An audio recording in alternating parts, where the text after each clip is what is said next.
Hello YouTube, what is up? Connor Brooks here with another review for you. Today I got a real treat for you. We are going to be reviewing the Atlas HO Scale SD-24, Union Pacific number 403. So let's start out with the unboxing as we always do. So the box itself, as all Atlas at least Gold Series does, comes in a sleeve. And I already have the sleeve off for ease of one hand. And same with the top of the box because it was very stuck. So anyway, this is just your regular sleeve. And it has the exact same stuff on it. Just up here is like nice and gold and this isn't. So the exact same stuff there. What's important is what's inside the box. So you have this foam covering here. You have your... This is where your locomotive would be in. And then what you do is you just pull this, lift up, pull the locomotive out, and then so on. Now, I got this off eBay, so it does not have any of the original paperwork or anything like that. But I've been in the remodel industry I've been in the hobby for a little while, so I know most of the sounds that there should be. Excuse me. Now, this is a, This has QSI Sound in it. This is the first locomotive that I have with QSI Sound, so it was a little interesting getting to learn it and all that, but it's really easy. I just couldn't figure out the DCC address, and then once I got it, everything worked out from there. So, let's go over to the layout, and we'll show you the locomotive in all her pride and glory. I'm getting sick. Dun-dun-dun-dun. Here she is, the Atlas SD-24. First off, this is a very beautiful locomotive, and it is my... I don't know if it's biggest diesel locomotive, but it's the first diesel locomotive that I have with 6-wheel axles. And every other diesel locomotive that I have only has 4-wheel axles. So this is cool to finally get a 6-wheel axle locomotive. So let's start out, as we normally do, with the front. So starting with the front, we have our Atlas. We have our Atlas coupler, which is unique to just Atlas. It separates like that instead of like your Bachmann coupler per se, which doesn't separate and just kind of is. They're different. So up front we have a crew standing area with a cow catcher looking thing. This locomotive was made in the late 1950s, early 1960s, and so this is one of your newer, older diesel locomotives. Very new. Let me see how to word this. Very new when it comes to diesel locomotives in the 1960s. You know, right as steam locomotives were going away, these were what were replacing the steam locomotives. So it's new in that sense. Old is in modern day. Anyway, moving on from that, MU hoses up front. Coupler cut lever, which is which you cannot move. The step down thing, which I believe you can move that down. Handrails are very sturdy. Well, the front handrails at least. These could be better. This one came to me broken, so don't worry about that. And also the cab sunshades are missing on this, but it's fine with me. So on the front, Union Pacific 403, non-operational class lights. There's a good, sorry about that, there's a good tread on here, I will say that. Inside, most Atlas locomotives have cab figures, windshield wipers, headlight. Going on to the side, we have our Union Pacific logo right there, number 403.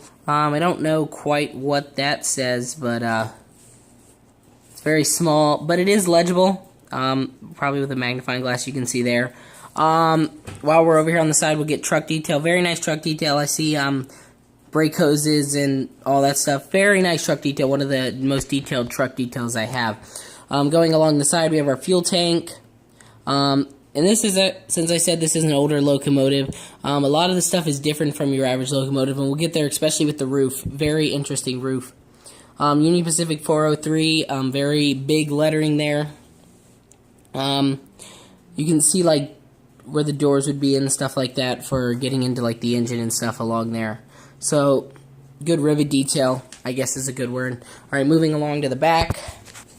On the back, we have separately applied ladders, UP up top 403, lit number boards is on this locomotive.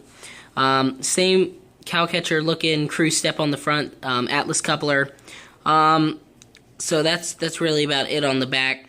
I think up here is your sand filler hatch. This, see, let's get that focus. Nope.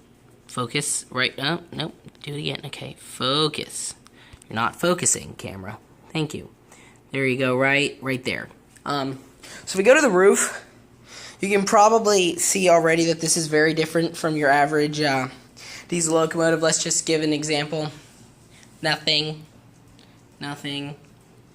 regular. But this here has these, I don't quite know what they are. They might be air compressors, air something. I feel like it has to do something with air.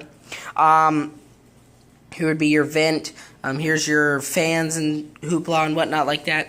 And then this hose actually goes all the way to the end of the locomotive. This is a very detailed roof, probably one of the most complicated looking and detailed roofs I have on any of my locomotives. That Athearn Genesis over there comes pretty close, but yeah, this is one of the most detailed roofs that I have. And then the other side is the exact same as this side. So that about does it for detail. Now you might be wondering where the horn is. It fell off, and there's the glue mark. So for this model, it would be there. Those two holes right there. So anyway, yeah, let's get to operation. Actually, while I'm here, I'm probably going to mention this in a layout update later, but I'll just mention it now. I have added this grade crossing thing. It does not light up just for looks, but it looks better than this. But I'm probably only updating this one, and I'm going to update the other side too. But so just a little update. All right, so operation. So what you're going to hear when I first turn on track power is nothing from this locomotive. It's going to be from this one, so I just have to mute it really fast. And so, yeah, I'm just preparing you for that. Oh, snap. We do have a problem. Hold on. Sorry, my wires are hitting each other. There we go. Okay. So, that was not supposed to happen. But anyway, so for QSI Sound to get it loaded, what you have to do is you have to just move the locomotive, much like a Broadway Limited locomotive. So, we put this speed step up.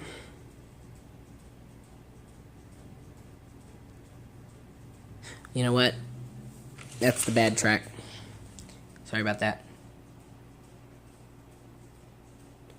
This is bad. You know what? I think it's doing it again. There we go. Sorry about that. So, there's the locomotive. There's no startup sequence. It's just sound. So, headlight is dim until you move it.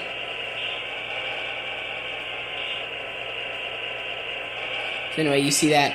Then the back headlight, when I put it into reverse, doesn't even come on until you move the locomotive. So then when you put it back down, but this is a constant beam. Anyway, so let's start out with the bell.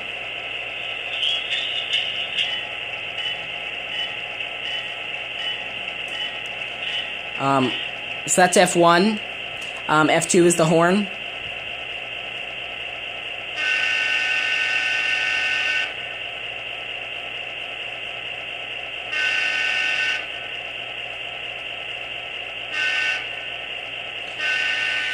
So it's just one of those, you know, for at least mine, you have to hold it, let it go, and then a short hold should give you a short blast. So I will demonstrate a grade crossing sequence for you. Turn on the bell with F1.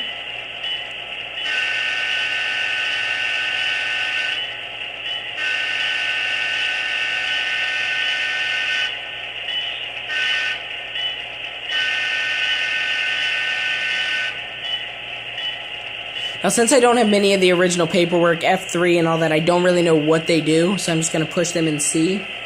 I've been trying to test them out, haven't really been able to figure it out, so... Anyway. Actually, F3... Might be coupler F4, F5.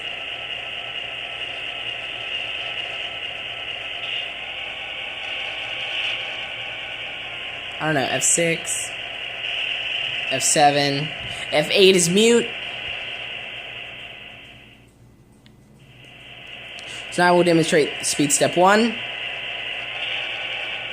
2, 3, 4, 5, 6.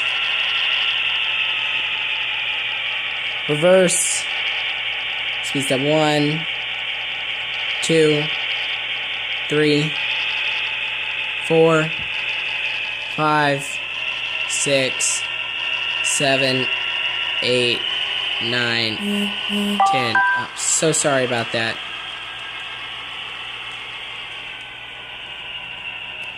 And then we'll bring it back, and then that should end this review.